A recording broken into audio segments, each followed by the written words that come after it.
साथीहरू अघि यस्तो रमाइलो भइरहेको अहिले म हिँड्नु पनि सक्दै छैन हेर्न सक्नुहुन्छ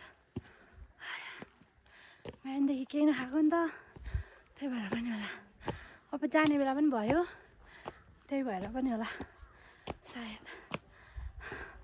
यस्तो रमाइलो हुँदैन अहिले त हिँड्नु पनि सक्दै छैन यस्तो धुमिएको छ